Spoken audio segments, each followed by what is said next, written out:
त्यांना संपवण्यासाठी इतरांची गरज नाही. ते स्वतःच्या हाताने संपतायत. त्यांना संपवण्यासाठी त्यांच्यावर काहीतरी आक्रमण करा किंवा काहीतरी कुटाने करा, ही गरजच नाहीये. हे शेख चिल्ली आहेत.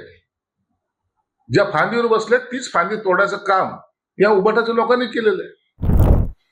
हे बघा, एकनाथ शिंदे साहेबांनी शिवसेनेचे नेते असतील, पदाधिकारी असतील, मंत्री असतील, आमदार असतील, या सर्व लोकांना पक्ष वाढवण्यासाठी गावोगावी जाणे, कार्यक्रम घेणे आणि पक्षाला मजबूती आणणे यासाठी आदेश दिलेले आहेत.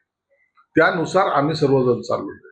आता ह्या दौऱ्यामध्ये कोणत्या कोणत्या पक्षाचे कार्यकर्ते येतात, त्यांना घेणे, त्यांचा प्रवेश करून घेणे आणि पक्ष मजबूत करणे हा त्याच्या मागचा उद्देश आहे.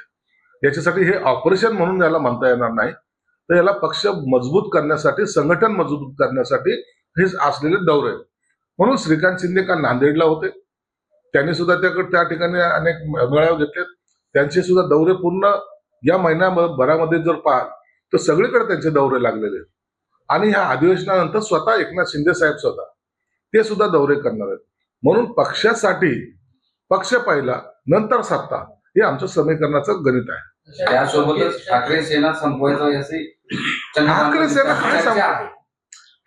काय संपवायची? त्यांचा ऐतिहासिक 4 दिवसापूर्वीचा दौरा झाला.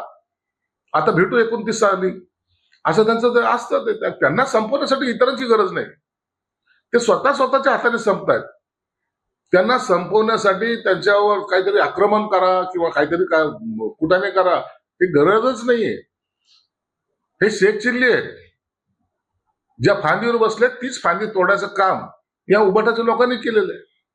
म्हणून त्याच्यासाठी इतर काही माध्यम किंवा इतर काही आयुध वापरणं हे गरजेचं नाही.